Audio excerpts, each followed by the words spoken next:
So hi guys, welcome to my channel. So இப்போ வந்து election politics அப்படின்னு சொல்லிட்டு பரபரப்பாக இதை பற்றி பேசிகிட்டு இருக்கோம் இல்லையா. ஸோ இந்த எலெக்ஷனில் எப்படி ஃபார்ம் ஆச்சு, எதனால் ஃபார்ம் ஆச்சு அப்படின்ற ஒரு ஃப்ளாஷ்பேக் பார்த்துட்டு வரலாமா.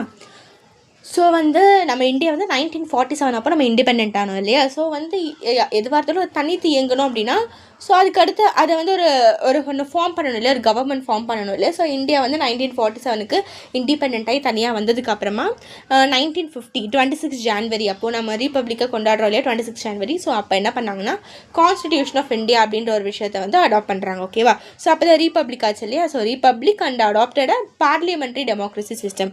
ஸோ பார்லிமெண்ட்டாக நமக்கே தெரியும், 2 ஹவுஸ் இருக்கும், லோக்சபா ராஜ்யசபா அப்படின்னு சொல்லிட்டு. அடுத்து டெமோக்ரஸி அப்படின்னா எல்லாருக்கும் தெரிஞ்சிருக்கும். ஸோ மக்களால் வந்து தேர்ந்தெடுக்கப்பட்ட ஒரு அரசாங்கம் அப்படின்னு சொல்கிறோம் இல்லையா, அதுதான் டெமோக்ரஸி அப்படின்னு சொல்லிட்டு. இந்த கான்ஸ்டிடியூஷன் நம்ம அடாப்ட் பண்ணோம் இல்லையா.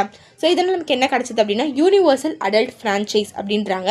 அப்புறம் right to vote for every adult citizen. அதாவது இங்கே இந்த நாட்டில் வசிக்கிற ஒவ்வொரு அடல்ட் சிட்டிசனுக்கும் வந்து ஓட்டு போடுற உரிமை இருக்குது. அப்படி அந்த உரிமையை வந்து தந்தது வந்து இந்த கான்ஸ்டிடியூஷன் தான். இப்போல்லாம் வந்து நம்ம ஓட்டு போடுறதுக்கு ஒருத்தருக்கு 18 வயசு ஆனால் போதும் ஓட்டு போடலாம் இல்லையா. ஸோ ஃபர்ஸ்ட் எலெக்ஷன் வந்து முதல்ல நடந்தப்போ ஓட் போடுறதுக்கு ஒருத்தரோட வயசு வந்து 21 இருக்கணும். அதுதான் வந்து எலிஜிபிள் ஏஜே. ஸோ 21 இருந்தால் அவங்க ஓட் போடலாம். அதுக்கப்புறம் 1988 அப்புறமா தான் வந்து ஒரு கேண்டிடேட் வந்து 18 ஏஜ் இருந்தாலே ஓட்டு போடலாம் அப்படின்னு சொல்லிட்டு மாறுச்சு. அதுக்கு முன்னாடி வரைக்கும் ஒரு கேண்டிடேட்க்கு 21 ஏஜ் இருந்தால் தான் அவங்க ஓட் போட முடியும். ஸோ ஃபர்ஸ்ட் நடந்த எலெக்ஷன் வந்து 4 மாதம் நடந்துச்சு கிட்டத்தட்ட. அதாவது 1951 1952 வரைக்கும். கரெக்டாக டேட் வந்து 25 அக்டோபர் 1951 21 February 1952 வரைக்கும் நடந்துச்சு. ஸோ இந்தியாவிலேயே இந்த ஃபர்ஸ்ட் எலெக்ஷன் வந்து 4 months டியூரேஷனில் நடந்துச்சு அப்படின்னா வந்து அந்த காலகட்டத்தில் வந்து நிறைய வசதி கிடையாது. எக்ஸாம்பிளுக்கு வந்து டிரான்ஸ்போர்ட்டேஷன்ஸ் கிடையாது. இப்போல்லாம் வந்து ஈஸியாக ஒரு இடத்துல இப்போ வந்து இங்கே தான் வந்து ஓட் போடணும் அப்படின்னா வந்து ஈஸியாக போயிடலாம். அது மட்டும் இல்லாமல் இப்போ எலக்ட்ரானிக் மிஷின்ஸ் இருக்கு இல்லையா ஓட் போடுறதுக்கு. அப்போல்லாம் வந்து எலக்ட்ரானிக் மிஷின்ஸ்லாம் கிடையாது. பேலட் பாக்ஸ் சொல்லக்கூடிய அந்த மாதிரி சிஸ்டம் தான் யூஸ் பண்ணி ஓட்லாம் போட்டுட்டு இருந்தாங்க. அதுக்கடுத்து வந்து நிறைய பேருக்கு அவேர்னஸ் கிடையாது. அதுதான் ஃபர்ஸ்ட் டைம் எத்தனை பேர் ஓட் போட போகிறாங்க.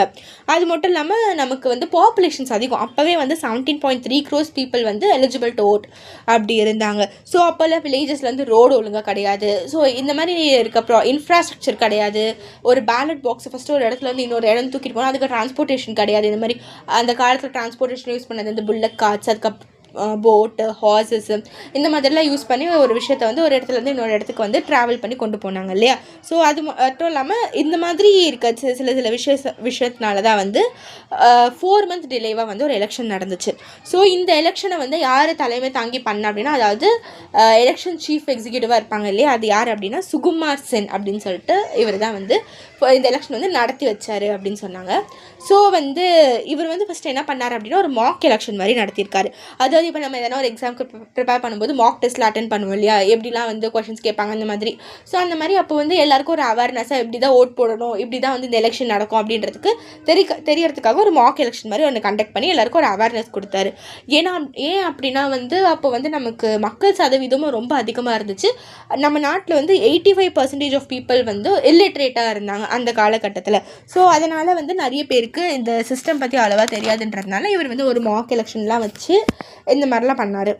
அதுக்கடுத்து வந்து அப்போ வந்து போலிங் பூத்லாம் இருக்கு இல்லையா, அந்த போலிங் ஸ்டேட்டால் எத்தனை இருந்துச்சு அப்படின்னு பார்த்தீங்கன்னா, ஸ்டேஷன்ஸில் எப்படி எத்தனை இருந்துச்சுன்னு பார்த்தீங்கன்னா கிட்டத்தட்ட 2 லட்சம் ஸ்டேஷன்ஸ் போலிங் ஸ்டேஷன்ஸ் இருந்துச்சு. அப்போ அந்த எலெக்ஷனில் கலந்துக்கிட்ட பொலிட்டிக்கல் பார்ட்டிஸ் வந்து 50க்கும் மேற்பட்ட பொலிட்டிக்கல் பார்ட்டிஸ் வந்து கலந்துக்கிட்டாங்க. ஸோ அப்புறம் வந்து நான் சொன்னேன் இது ஆக்சுவலி ஒரு பார்லிமெண்ட்ரி டெமோக்ரஸி சிஸ்டம் அப்படின்னா இப்போ 2 ஹவுஸ் வரும், லோக்சபா ராஜ்யசபா அப்படின்னு சொல்லிட்டு. லோக்சபாவை வந்து லோயர் ஹவுஸ்ன்னு சொல்லுவாங்க, ராஜ்யசபாவை வந்து ஹையர் ஹவுஸ் அப்பர் ஹவுஸ் அப்படின்னு சொல்லுவாங்க. ஸோ லோக்சபாவில் அப்போ வந்து 489 சீட்ஸ் இருக்கும். ஓகேங்களா. ஸோ அதில் வந்து ஃபர்ஸ்ட் எலெக்ஷனில் வின் பண்ணவங்க வந்து வேறு யாரும் இல்லை, இந்தியன் நேஷனல் காங்கிரஸ் அவங்க தான் வந்து வின் பண்ணாங்க. அந்த 489 வந்து 364 ஓட்ஸ் இவங்களே செக்யூர் பண்ணி மெஜாரிட்டி எடுத்து அப்போ வந்து ஜவஹர்லால் நேரு இருக்கார்ல, அவர் தான் வந்து ஃபர்ஸ்ட் பிரைம் மினிஸ்டராக ஆனார். அந்த காலகட்டத்தில் வந்து உமன்ஸ் வந்து அதிகமாக வந்து ஓட் போட்ட இதில் வந்து உமன்ஸ் வந்து அதிகமாக போட்டிருக்காங்க அப்படின்னு சொல்லிட்டு தெரிய வருது. ஸோ வந்து ஆக்சுவலி இது வந்து ஒரு பை கேமரல் பார்லிமெண்ட் அப்படின்னு சொல்லுவாங்க. பை கேமரல் அப்படின்னா அதுதான் இங்கே சொன்ன இல்லையா 2 ஹவுசஸ் அப்படின்ட்டு, அதுதான் இந்த லோக்சபாவை வந்து ஹவுஸ் ஆஃப் பீப்புள் அப்படின்னு சொல்லுவாங்க. இது வந்து எப்படின்னா ஒரு டைரக்ட் எலெக்ஷன் மூலமாக லோக்சபாவில் அந்த மெம்பர்ஸ் எல்லாம் வந்து நம்ம வந்து எலெக்ட் பண்ணலாம் இவங்கெல்லாம் இருக்கணும் அப்படின்னு சொல்லிட்டு. இப்போ எக்ஸாம்பிளுக்கு இப்போ கூட நடந்துச்சுல எம்எல்ஏ எலெக்ஷன்ஸ், அது மூலமாக சிஎம்ல இது பண்ணாங்க இல்லையா. ஸோ ஒரு தொகுதிக்கு இத்தனை பேர். இப்போ கரண்ட்டாக வந்து 234 தொகுதி. ஸோ அதில் யார் மெஜாரிட்டி, அதை 118 வந்தாங்கன்னா அவங்க தான் மெஜாரிட்டி இது பண்ணிவிட்டு அவங்க அந்த பார்ட்டியில் ஒருத்தர் தான் வந்து ஹெட் தான் வந்து சிஎம் ஆவாங்க அப்படின்னு சொல்லிட்டு. ஸோ அந்த காலகட்டத்துலேயும் அப்படி தான் நடந்துச்சு. ஒரு தொகுதிக்கு ஒவ்வொரு பார்ட்டியிலேருந்தும் அத்தனை பேர் நிற்பாங்க.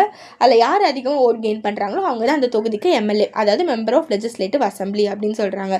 அதுக்கடுத்து எந்த பார்ட்டி இந்த எம்எல்ஏஸ் அதிக எம்எல்ஏஸ் வந்து வராங்களோ அவங்களோட ஹெட் யாரோ அவங்க தான் வந்து அவங்க சிஎம் பிஎம் அந்த மாதிரிலாம் ஆகுவாங்க. ஓகேவா.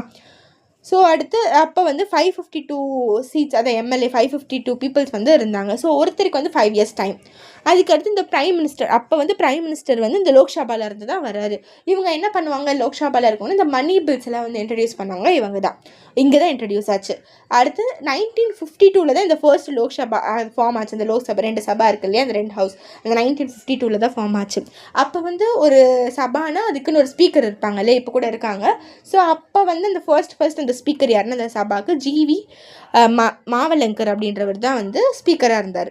இப்போது ராஜ்யசபா அப்படின்னு பார்த்தோம்னா அதை வந்து நம்ம ஹவுஸ் ஆஃப் பீப்புள்னு சொன்னோம் இல்லையா, இதை வந்து கவுன்சில் ஆஃப் ஸ்டேட்ஸ் அப்படின்னு சொல்கிறாங்க. அதே மாதிரி லோக்சபாவை பொறுத்த வரைக்கும் நம்ம டேரெக்டாக எலெக்ஷன் நடத்தி நம்ம டேரெக்டாக இவங்கன்னு சொல்லிட்டு நம்ம ஓட் போடுறோம் இல்லையா.